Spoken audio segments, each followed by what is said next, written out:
Hello and welcome to the Into.the.mic podcast with Carson. And Zachary? And in episode 4, we're going to talk about the divisional wrap-up, what happened, were our picks right, were they not right, and then we're going to give our conference championship picks. Hopefully they're right. And then for the NBA section today, we're going to be talking about the top 5 college basketball prospects. All of that when we come back.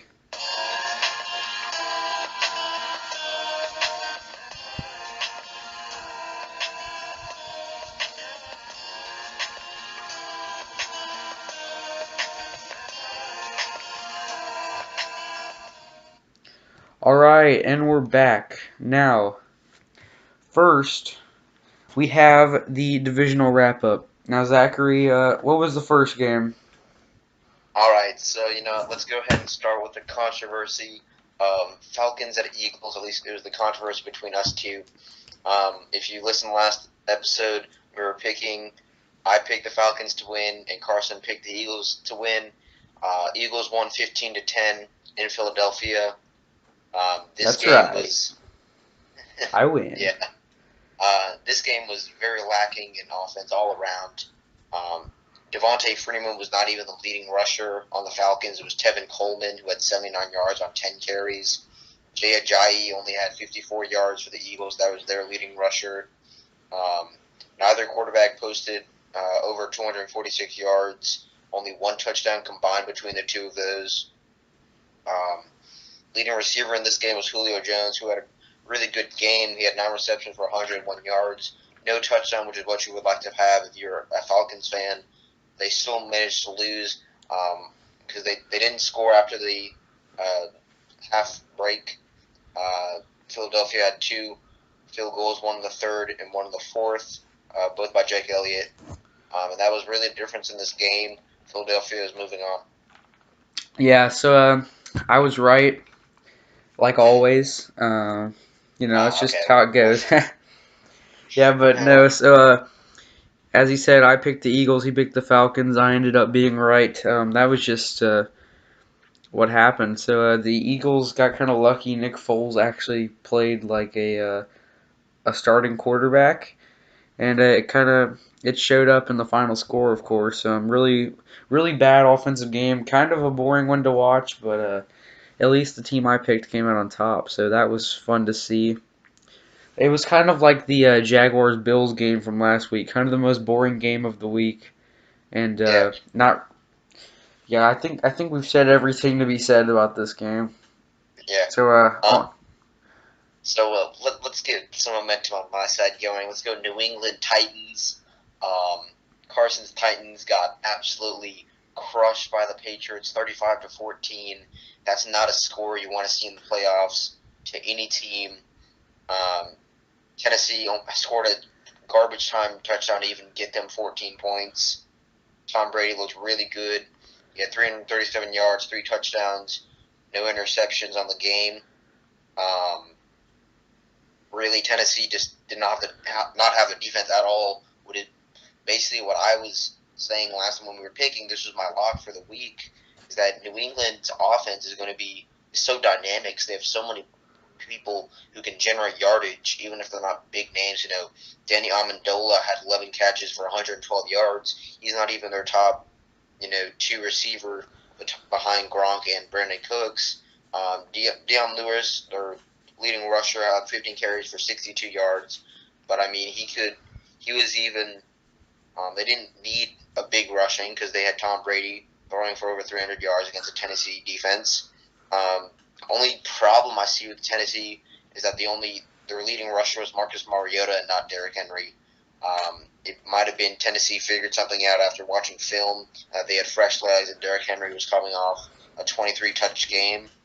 But this Tennessee offense looked what it was showing mid-season and not what we've seen the past couple weeks.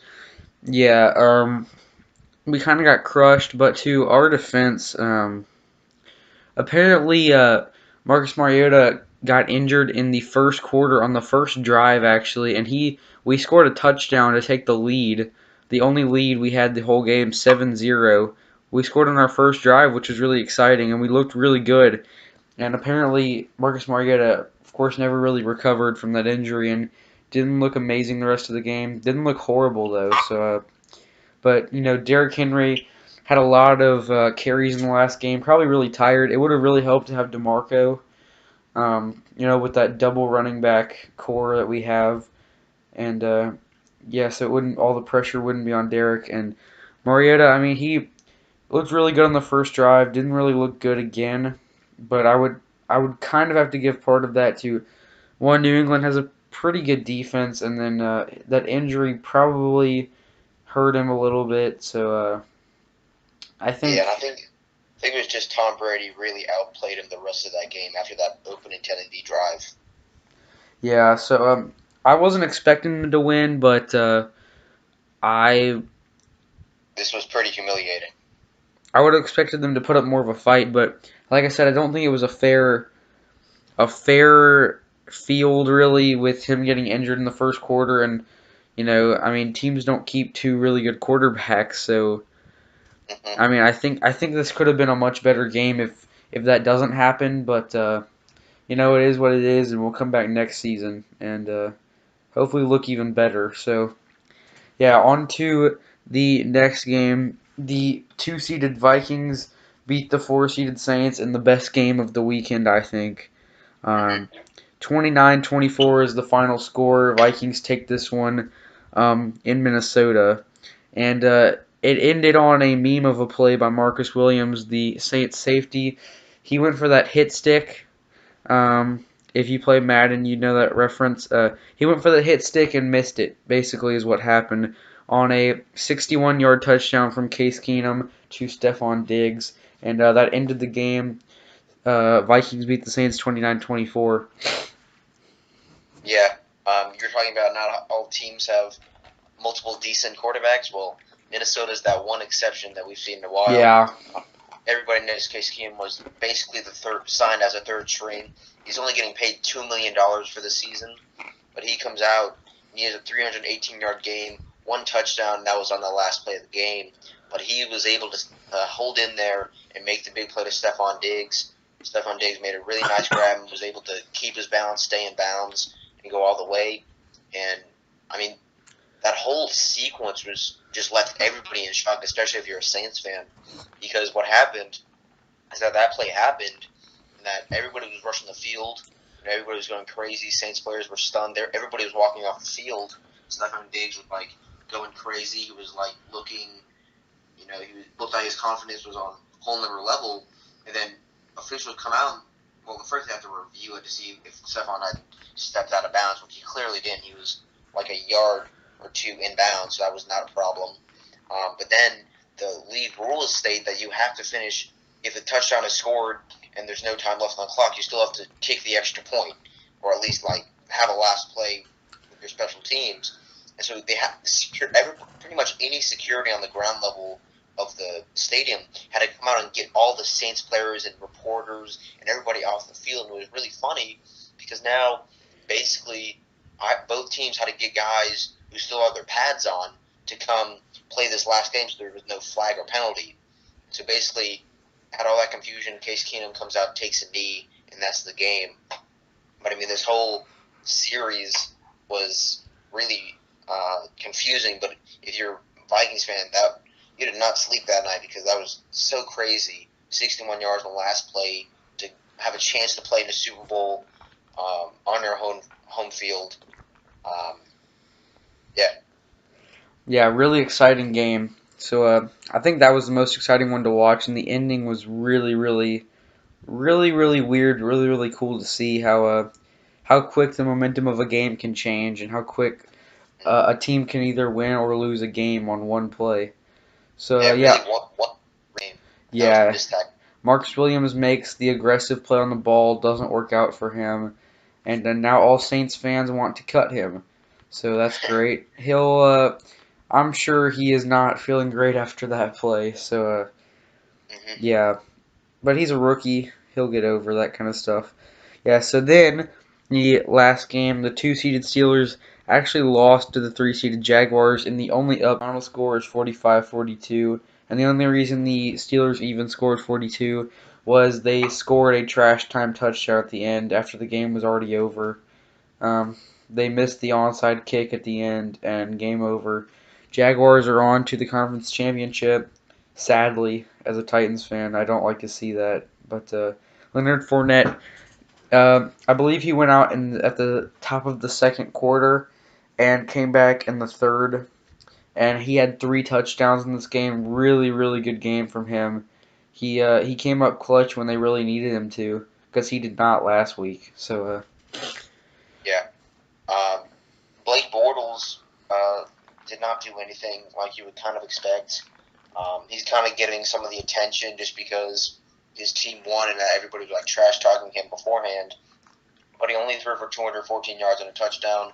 Leonard Fournette, 109 yards and 3 touchdowns. I think T.J. Yeldon added a rushing touchdown.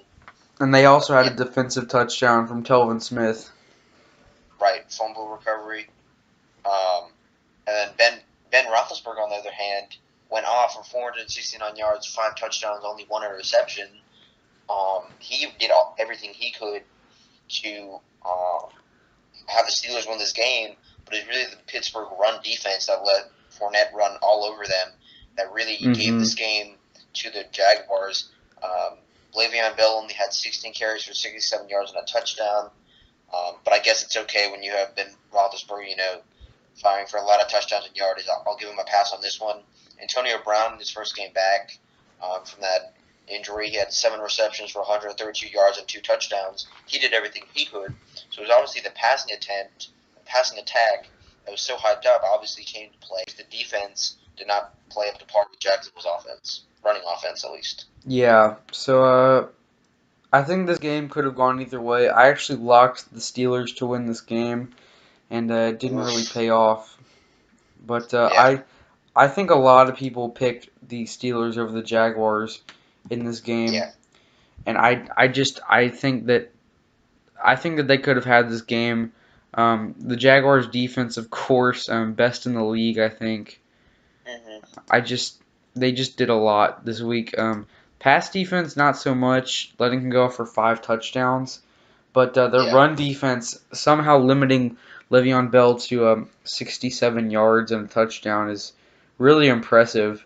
The best running back in the league, stopping him to only 67 yards, I think is really a testament to how good their defense is. Right. Everybody says defense wins championships. And I mean, passing defense, maybe not so much for the Jaguars, but if you can stop the run with one of the better running backs in the league that intimidates the Steelers to have to throw, Big Ben, not so good completion-wise, he was 37 of 58, but he was definitely forced to pass more, which gave more opportunities to Jacksonville's defense. To make a play on the ball in the air. Right. And not miss the tackle like Marcus Williams. But it was really Jaguars' rushing offense that really won this game. Surprisingly, it wasn't their defense that really gave them a chance to win. It was that really the offense that was so good rushing the football. Yeah, so I think that's pretty much it for the divisional wrap-up. Now on to conference championship picks. Only 2 games, of course. We're getting closer and closer to the Super Bowl, which means we're also getting closer and closer to our surprise, which is around that time frame. So remember that. Keep that in mind. You'll probably figure out more about that as time goes along, as we get closer and closer. But back to conference championships, we have the 1-seeded Eagles take on the 2-seeded Vikings, and I'm definitely picking the Vikings to win this one. They're coming off an exciting win against the Saints. They have a lot of momentum coming into this game, I think, with that last-second touchdown to win the game. And they also have a drive that no one else has in the playoffs this year. They want to play the Super Bowl on their home turf in front of their home fans. And I think that would be really exciting to see them get to play in Minnesota. And I think the Eagles, no matter how good their defense is, I think their offense is just, without Carson Wentz, it's not even close to what it usually is. And Nick Foles, he can't have 2 really good games in 2 weeks. I just think that's not going to happen. Right. And it's not like he necessarily had like a big game last week. It's just he was efficient. That's It what was he was. good enough, is what it Right, he was was. good enough to get to the next round with Atlanta's offense stuttering. But I do pick the Vikings just because, like you said, Nick Foles cannot. I don't think he can carry this offense against this really good Minnesota team. Philadelphia faced a lesser task, but still a decent one. Atlanta's defense last week, but I think especially if they don't improve from last week when they only put up 15 points, I don't think they have much of a shot because Minnesota's. We've been talking, ever since we started this podcast about how good Minnesota's has been this year from their quarterback, from their running back duo, their two top wide receivers. Even their coach is amazing. Their coach, and their defense, obviously. I think that they have a really good shot. And the only hit you were talking about momentum-wise is that they're playing in Philadelphia. But even that is like, if we win this game, we're back in Minnesota to play in the Super Bowl. So they really want that. So I think that Minnesota is going to have the momentum. They're going to have the fight in them. They're going to be playing with a good quarterback and not a serviceable quarterback that the Eagles will have. I think their two running backs are going to outplay the Philadelphia running duo and Ajayi and Blunt. And I think the wide receivers and the wide receiver and QB duo is definitely going to outplay the Nick Foles, Zach Ertz, and Alshon Jeffrey passing attack. Yeah, so we both picked the Vikings to beat the Eagles. I think that's kind of an obvious pick, unless something goes really wrong for the Vikings in that game. Right. So the next game we have the one-seeded Patriots take on the three-seeded Jaguars. I think it's pretty obvious who to pick in this one, the Patriots. I mean, Tom Brady's probably going to win the MVP since the Rams went out in round one. Sadly, I don't think that's how it should go, but that is how it's going to go. I mean, it's pretty much decided now. But no matter how good this Jags defense is, their offense isn't good enough. They need a quarterback like really badly. It's really obvious throughout this playoff run. No matter how good your running back is, you need an amazing quarterback to go along with your amazing running back to really make a Super Bowl push. And I think if they get a quarterback this offseason, I think next year they'll come back really strong and actually be able to put up a fight against a team like the Patriots. But I don't think this year's the year for them. Yeah, I'm also picking the Patriots. And like you said, it's not like Tom Brady has had a bad season. He definitely could win the MVP, but he's been putting up amazing numbers throughout his whole career, and this season was no different. 4,500 plus passing yards in the regular season. This offense has not been slowing down. The Patriots, that's what I'll call it. Yeah. But it won't be something that I would be scared of if I was a Patriots playing in Foxborough. I said it when we were picking last week's that Foxborough is a really tough place to play because Jacksonville, coming from Florida, is going to have to come and play in Northeast. It's Probably really the cold. snow. There'll probably be some snow on the field, which Jacksonville's definitely not used to that. And like you said, this is a test for the Patriots. It's like a pop quiz for them. I don't think they were expecting to have to play Jacksonville. I feel like the Patriots went into the film room after they beat the Titans and said, "All right, we'll be playing the Steelers next week. We need to get prepared." And then the Steelers lose, and I feel like their whole game plan gets shaked. But I think they're good enough to take this pop quiz and throw it in the trash can and move on to the Super Bowl. Yeah, I don't think Blake Bortles can put up a decent enough outing to lead this team to a Super Bowl. Even if they do, there's no way you can bet on it at all. Leonard Fournette is probably not going to have 3 touchdowns again, even if he plays the whole game. It's not like New England has a good defense or anything, but it's just they're not going to have the ball enough. With New England, well, they might have the ball, but New England is definitely going to outplay them on offense, and I don't think that the defense can do much about that. Yeah, so we both picked the Patriots. We agree on both games this upcoming week because I feel like they're both kind of obvious. There's an obvious favorite in both these games, so I wouldn't call it obvious. It's just there's a favorite. It's just, I mean, in one of the games, I think it's kind of obvious. The Patriots, I think Patriots Jaguars will be a more exciting game because it's two.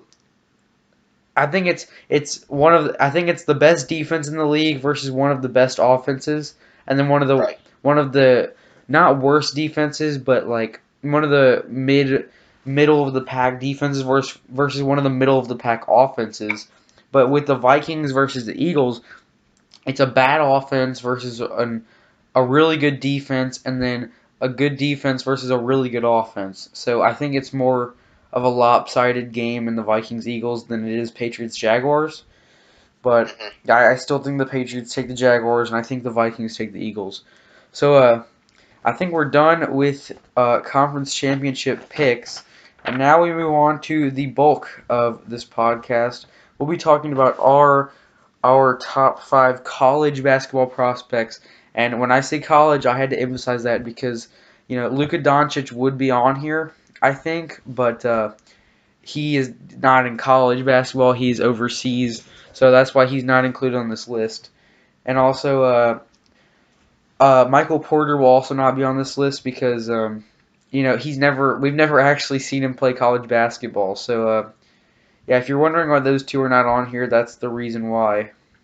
So, yeah, Zachary, who is number 5? Since we were going worst to best on this list, who is number 5? We have Miles Bridges. Kind of, everyone expected him to be last year. He was not expected to come back this year, but everybody expected him to be probably 8 through 10 lottery pick last year, and then he went back to school. So everybody's thinking that he's going to improve his draft stock. He's actually been equal, if not better, of the high bar he set last year. But it's the fact that he has not really improved all that much from last year is the reason he's still taken at 8 through 10. Me and Carson both believe that he could be taken much higher if teams really look at it. He plays guard, but he can defend any positions, 2, 3, or 4. He's 6'7", so it's a good size to defend any of those positions. This season, he's averaging 16.7 points, 1.1 blocks, 3.1 assists, 0.6 steals, 7.4 total rebounds, and 33.7 3-point shooting, 55.1 2-point field goal shooting, which is really good for anybody who wants a score in that 2, 3, 4. We think he could be a really good fit. He could be a Paul George type player. He doesn't really have the 3-point shooting like Paul George did and has now, but I think he could really develop that. Yeah, so like you said, our NBA comparison for Miles Bridges is Paul George. I think he is, of course, one of the better perimeter defenders, if not the best perimeter defender in this class. And he's a very polished scorer. He may not have the three-pointer yet, but I think with how athletic he is and how good he is at scoring on the inside, I think there's definitely a way for him to develop the three-pointer. And his free throw percentage and a good way to see that I think the way the reason I think that he will become a good three-point shooter is his free throw is amazing this year. Now he's shooting around 88% from the free throw line, and most good three-point shooters in the NBA, what else are they good at? Free throw shooting. So I think since his free throw percentage was horrible last year, it was in the 60%, it was in the 60s, and this year it's up at 88%. I think that since he improved so much of that, I think he could also improve as a three-pointer with a big turnaround. Yeah. I think he's also one of the more athletic players in this draft as well, because you mentioned his defensive, his good defense on the perimeter. He's also been able to, run the court, get the rebounds as a guard or small forward. He has a good speed, and I think he has a good vertical as well. Yeah. So at number 5, we have Miles Bridges. We think he's the 5th best in college basketball. So on to number 4, we have Mohamed Bamba out of Texas. Now, people may look at Bamba and say, well, he isn't a really good offensive player, so why do you have him so high? And people think he may never be a good offensive player, and I really disagree with that. He's already a good lob target, of course, because he's so athletic, and he has sort of a mid-ranger. It's not amazing, but it's good enough, and I think he could develop it to be better. And then, of course, nobody is doubting that I think he's the consensus #1 defender in this class. Um, he's so athletic, and he's averaging over 2 blocks a game right now. And I know it's a little bit early to assume, but I think when his NBA career is all said and done, I think he will be more than a one-time Defensive Player of the Year if he keeps on improving and if he looks this good in the NBA, which I think he will. So, yeah, Zachary, Right. what are your thoughts on Bamba? Yeah, even if he does not turn out to be he definitely has offensive potential, shooting 59.1% and 2-point field goals. But even if he doesn't turn out like decently offensively, he still has the potential to be one of the best defensive players, like you said. Like he's averaging 4.4 blocks a game, and our comparison is Rudy Gobert, and everybody hits on Rudy Gobert because basically he's a very good defensive player. Nobody doubts that. He's a good rebounder. Nobody doubts that. But his career, he's only averaging 9.4 points a game. But Bamba, if he can replicate Rudy Gobert's 14 points, 2.6 blocks that he had last season when he led this league in blocks, he can be top 5 defensive player, if not defensive player of the year, especially with him being so young. And if he improves his offensive game, then he could be a future All-Star. Yeah, I think he definitely has the potential on offense. He needs to show us a little bit more, but I think he can definitely get a lot better at it. And I think one day he could be one of the best players in the NBA because of his defense, his athleticism, his ability to score on the inside is already better than Rudy Gobert, I think. So he really has a lot of potential. So on to the next player, we have Marvin Bagley out of Duke. Now, he has fallen down draft boards, but I must assure you that is not his fault. He has not. He has not. It's not that he hasn't lived up to expectations. It's that other people have outlived expectations. You look at Trey Young, DeAndre Ayton, Mohamed Bamba, Miles Bridges, all those people, and Luka Doncic. They're all playing outliving their expectations really this year. And Bagley has really just kind of stayed where people thought he would, which is a star, but not as good as some of those players have been playing. But I think that he really has potential in the NBA to he's still a really crafty scorer, and he's an athletic monster, and he's really good on defense too. He could definitely improve on the defensive side of the ball, but I think he will. And yeah, Right. Like you said, everybody knew he was going to be a star. People at the beginning of the season were even putting him #1 overall. It's not like like you said, it's not like he's fallen off from that potential to be #1 overall pick. It's just that guys that have really emerged, like Trey Young, who we'll get to in a minute. He was like late first, middle to late first at the beginning of the season, with Marvin Bagley being #1, and he's slidden all the way up to be #2, #3, and Marvin Bagley, as a result, has fallen down to #2 or 3 or 4 even in some drafts. He's Marvin Bagley is one of my favorite players in the draft, just because I think he has so much potential to do so much. Right now, he's averaging 22 points a game, 1.1 blocks, 11.7 total rebounds, 33.3% from three, and a 65.5% on 2-point field goals. Free throw percentage is a bit of a concern. He's only shooting 61%, but I think that's definitely something he can work on even in the off season once he gets drafted. Assuming he comes to the NBA, which he will for 95%. Assist is only 1.7 a game, but if you look at the tape, he's really unselfish when he has the basketball. Like he can and will take you up if he's only guarded 1-on-1. But if there's a guard that can shoot a 3 and he's being double teamed or something, or they have space, then he's going to kick it out and wait for the offensive rebound. He's averaging 4.2 offensive rebounders. That's one of the best in his class. So he definitely can. He has a nice mid range. He has a decent 3-point percentage. He kind of reminds me of Joel Embiid. Joel Embiid, if you remember that 2014 class, he was really supposed to go #1 overall for most of the season, but then slid to #3 because he had suffered a knee injury, I believe, a couple weeks before the draft. But Marvin Bagley, as far as we know, he's not having injury problems, so he looks a lot like Joel Embiid. Joel Embiid NBA stats this year: 23.8 points, 1.9 blocks a game, 10.8 total rebounds, 79.8 free throw, and only 28.9% from three. But last season he was 36.7%. I think that Marvin Bagley could really be Joel Embiid. Except what's even scary is that Joel Embiid obviously has injury prone, which scares a lot of people away from the potential that he has. But Marvin Bagley could do what he does and play, second night of back-to-backs. Yeah, so I do agree with the Joel Embiid, but another player I would compare Marvin Bagley to is DeMarcus Cousins or Boogie Cousins.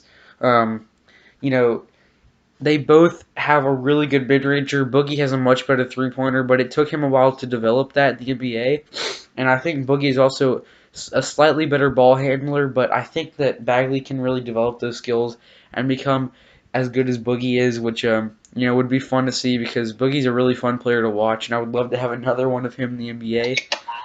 So yeah, but Joel Embiid, Boogie Cousins, both two players who I think that he could be like in the NBA. So on to number 2, we have Trae Young out of Oklahoma. Now, even though I hate Steph Curry and his game, and I don't think that he's a really good, like a star in the NBA, I think that Trae Young is legit. Now, I know the obvious comparison is Steph Curry, but he is averaging almost 30 points a game, and he is an amazing passer. But the biggest difference between these two is that Trae Young plays defense. Now, averaging around 2 steals a game, which is a lot better than Steph Curry ever was, and I think ever will be. And I think Trae Young has a lot more potential than Steph Curry because obviously the defense. I think he's a better passer, could be a better dribbler one day maybe, and maybe not the shooting, but he's still an amazing shot. He still has an amazing shot that he can go in from probably 30 plus, I think. And Right. yeah, so Trae Young, Yeah. really good player. Yeah, he's my other favorite besides Marvin Bagley in this class, simply because he can run any offense. I think that as long as there's not another ball dominant point guard like say Kyrie Irving or even Steph Curry, obviously would mesh with that not too well. But if he has the ball in his hands and he's the clear cut point guard on that starting five, then he has the potential to do some really special things in the NBA. Carson was touching on this, but he's shooting 39.5% from three. And if he can keep that up in the NBA, that's definitely one of the better, if not one of the best in the NBA, going on percentage alone. Point-wise, he's averaging 29.5 a game in college, 9.8 assists, which is unheard of for somebody to be leading the league in both points and assists in college. Turnovers are the only thing that I would really find with Trae Young, but you're going to find that with anybody who gets the ball almost every time he's on the court. Trae Young averaging 5.2 turnovers, including a 12 turnover night just last night. Still at 22 points, I believe, but those 12 turnovers is definitely a dent in his spot. But again, Russell Westbrook had a 10 turnover night last night, so it's really anybody who's going to get the ball and have to create possession after possession. They're going to have these issues. And let's keep with the Golden State references. He has the offensive capability of Steph Curry, but then the defense of Klay Thompson. Klay Thompson is really a tremendous 3-and-D player because he can obviously spot up, catch and shoot on the offensive side, and then he can come back and have really good defensive nights against some of the top two guards in the NBA. I think Trae Young definitely has the potential to do that as well. Yeah, so I called him kind of the combined Splash Brothers.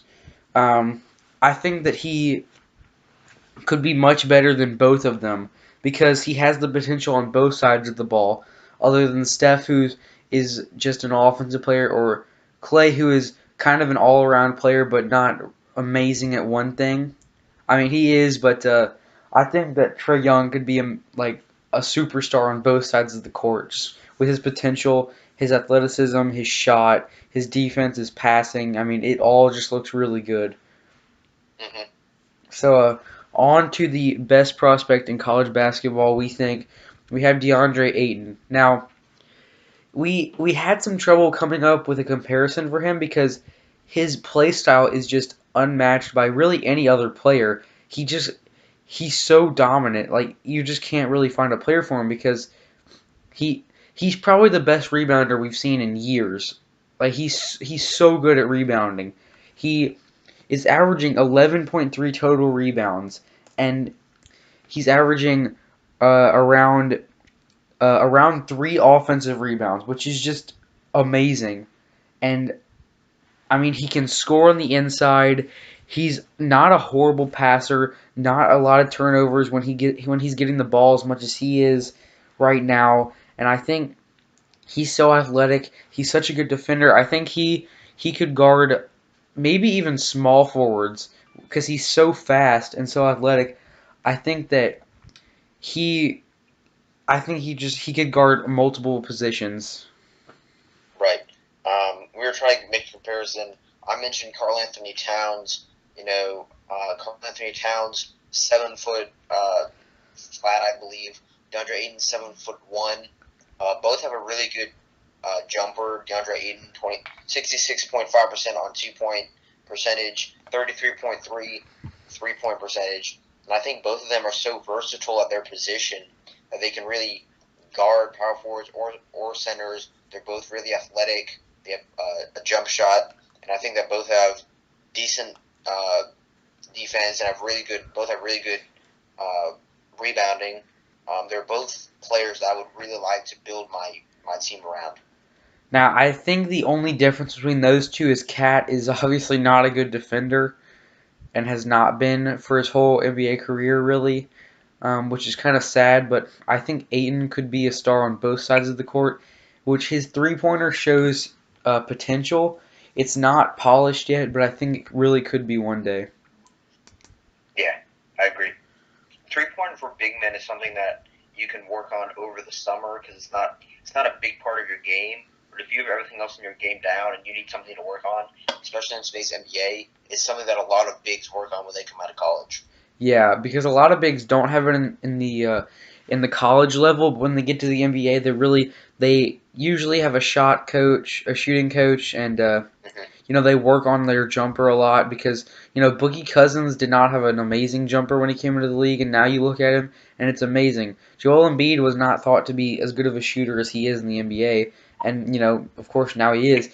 Cat, he kind of had that jump shot in college, but it's gotten even better with time. Marc Gasol definitely did not have it when he was playing over in Spain and in college, and now in the past couple of years he's been one of the best shooting big men in the NBA. So big men can develop their three-pointer.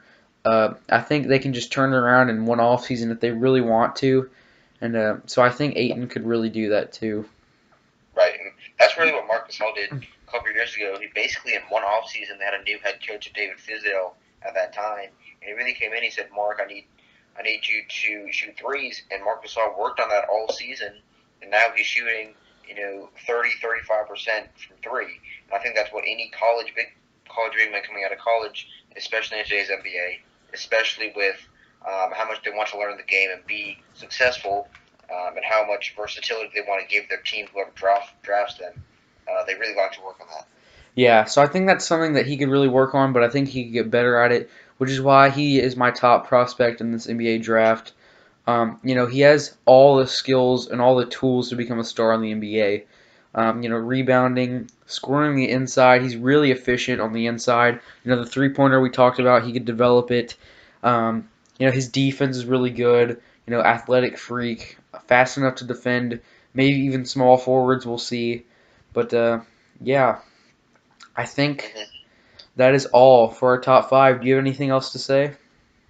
Well, I do want to mention Luka Doncic. I know you were saying we don't want to mention out of Mm-hmm. college, but I think that with a EuroLeague prospect so highly ranked in draft boards, I think it would be wrong to not give him a little bit of a mention here. Of course, he plays in the EuroLeague. He's only about 18 years old and turning 19 in about a month or two, but he's only 18, and what he reminds me of is Emmanuel Mudiay when he was overseas. Except that Luka Doncic, he's in his fourth season in Europe playing. I think he has better leadership than Emmanuel Mudiay had because Emmanuel Mudiay only played 1 year in China. But both are not going to shoot lights out. Doncic only shooting 60% from 2-point. field goal percentage, but only 32.5 from the 3-point percentage. So he can knock him down if he wants to, but it's not something that is really part of his game. He's only averaging 15.9 points a game. Moutier only averages 18 points in his year with China. Both are decent rebounding overseas. Moutier 6.2 in China. Doncic 5.7 this year in rebounding. 4.7 assists a year for Doncic. Moutier, never really a big assist guy. 5.9 assists in China. Obviously, those rebounds and assists are at least the rebounds are probably going to go down when they come to the NBA. But neither, like I said, are really going to shoot you out. But they're good leaders and good attacking to the basket, which is something I really like. Doncic driving to the basket. He has decent handles for an 18-year-old. I mean, I was watching some highlights, and he had some, even like Rondo, between the leg fake passes, things like that. So I think he's 6'6", which is decently tall. I think James Harden is like 6'7". So it's decent, if not tall, for a guard. He can definitely play on the offensive side. I think he can lead a team if he's selected to the right team. Yeah, and then some more honorable mentions. I already talked about Michael Porter at the start. Robert Williams out of Texas A&M, probably one of the best defenders behind Mohamed Bamba. And then there's Jaren Jackson, a really good all-around player. And then Colin Sexton, one of the best scoring guards in college basketball right now at Alabama. So, 4 players, 5 actually, that, could be on here, but we chose these 5, and yeah. So if you disagree, put it in the comments. We have an Instagram, into.the.mic. Make sure you give us a follow. You can, get some inside info with us. Q&As. We tell you when the next one is posted. All that good stuff that you need to know. And yeah, you can disagree with us. Tell us what you think. Tell us who you think should be on here and why. We'd really love to hear it. So, yeah, I think that's pretty much it. You got anything else to say? No, not really. It's just we really like to hear what you guys have to say. Anything sport related, we'll talk about just about anything, even if it's hockey. We can even talk to you about hockey. Yeah, so we talk about all things sports. Like I said, make sure you give our Instagram a follow. You can see everything that we're doing at the time, and you can know, if something goes wrong or we need to talk to you guys about something. We post it there. Again, that's into.the.mic. I'll have it in the description of this video, so you can, give us a follow. Just make sure you do, because publicity and all that good stuff. So, thank you for listening to the Into the Mic. This is episode 4. Make sure you stay tuned for the next episode, and we hope you enjoyed.